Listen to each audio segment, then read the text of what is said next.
Alright, buckle up, because we're about to blast through the myths, fears and limitations around ADHD and turn this thing on its head.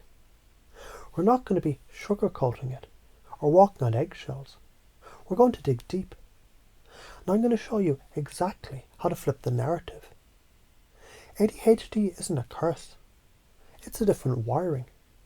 A Ferrari engine in a minivan body. But when you learn how to use it, you'll be zooming past everyone else on the freeway of life. ADHD isn't a lack of attention. It's a mismanagement of it. Imagine you've got a remote control with a button that controls your attention. Most people have one button that smoothly switches between tasks. But with ADHD, you've got a remote with 1,000 buttons. And every time you want to focus on something, it feels like your thumb just randomly presses another one. You get stuck in a loop of watching something for hours, deeply immersed in it, but then you suddenly forget. You've been sitting there, starving for food. The key is not getting rid of the remote. It's learning how to manage it. You're not bad at focusing. You're mastering the art of focusing on what you love. ADHD doesn't end in childhood. It follows you into adulthood. The signs just change. Think of ADHD like a high-speed train. It doesn't just stop at childhood. As you get older, the train doesn't derail, but it might switch tracks. When you were a kid, the mental restlessness might have shown up as bouncing around the classroom or zoning out during lectures. But as an adult, it shifts to restless thinking that never seems to shut off. Overwhelm becomes impulsive decisions. And now you have to deal with the consequences of them, right? The key here is you never lose the train. It just moves at a different speed. And if you're aware, you can harness it instead of being run over by it. ADHD thrives in a fast-paced, urgent environment. Here's the thing. The ADHD brain loves novelty and stimulation. That's why routine feels like a slow, painful death. It's like trying to live in a black and white world when your brain is craving the technicolor explosion of a crazy video game. Routine. It's the snooze button that you keep hitting until you explode in frustration. But fast-paced, creative environments, hell yeah. You're like a shark that thrives in the ocean. When the pressure's on, when the clock's ticking, when things are moving fast, that's when your ADHD brain comes alive. That's when you tap into your superpower. Rejection sensitivity disorder. It's real. You know that feeling when someone's words just cut deep, like they've stabbed you in the gut? That's RSD in action. It's not that you're overreacting, it's that your brain's emotional pain receptors, they're way more sensitive than most people. Criticism feels like a hurricane hitting your emotions. And being ignored, a 10-ton weight on your heart. It's not weakness. It's just your brain processes emotional pain more intensely. You feel exposed. And all you want to do is protect yourself from that brutal feeling.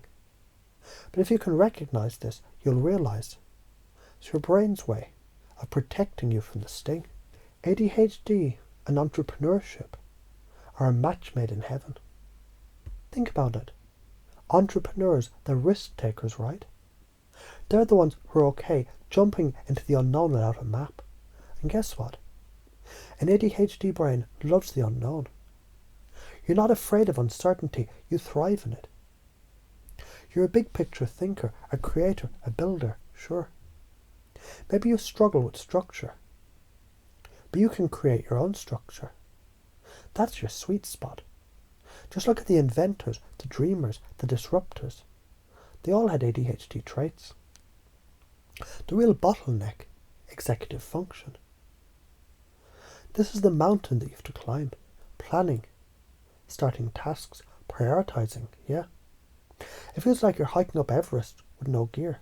But here's the thing, it's not laziness. You're not broken. You're just wired differently. Your brain's wiring makes that climb harder, but not impossible. And with the right tools, visual reminders, timers, breaking tasks down into smaller chunks, you'll scale that mountain. No one's asking you to be a mountain goat. But you're not going to let the mountain stop you either. Movement is focus. Movement isn't a distraction. It's like a switch for your brain. It hits a reset button. If you're pacing or fidgeting, you're just adjusting your focus. Your brain isn't in wasted energy mode. It's actually rewiring itself to focus better. You probably noticed it before, after a good walk or a run. You can tackle tasks with more clarity. Exercise boosts dopamine and helps your brain work at its peak. Movement is your brain's performance-enhancing drug, and it's free. Structure is freedom. Let me break this down. Structure is not a cage. It's a foundation for freedom.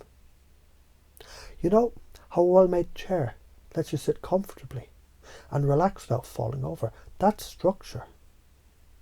When your ADHD brain has structure, lists, routines, alarms, it's not about limiting you.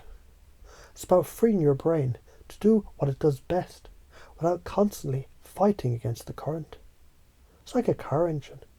Structure is the oil that keeps everything running smoothly. ADHD is a spectrum of strengths. Imagine it like a kaleidoscope. On one hand, it might look like a mess of colours, shapes and chaos. But when you really zoom out, when you step back and see the bigger picture, those chaotic patterns, they start to make sense. That chaos, it's a spectrum of strengths. It's creativity, big picture thinking, risk-taking and adaptability. It's not a flaw, it's a different way of seeing the world. You're wired to thrive when you're allowed to express it, not suppress it. The consequences of not accepting ADHD as it is. Let's talk about what happens if you don't get this. You'll keep labelling yourself as broken or lazy or too much. That leads to a lifetime of frustration, self-doubt and missed opportunities. Every time you reject your ADHD, you reject a part of your brain's power. You end up being just like a lion in a cage, pacing around, never able to let loose and run wild in the wild. But when you accept it, you'll unlock new dimensions of strength. You'll move from being a pawn in the system to being a master of your own game. So how do you use all this? Move, pace, fidget, walk. It's not a distraction. It's focus in motion. Structure. Use tools, visual reminders, alarms. Make a plan. Break it down.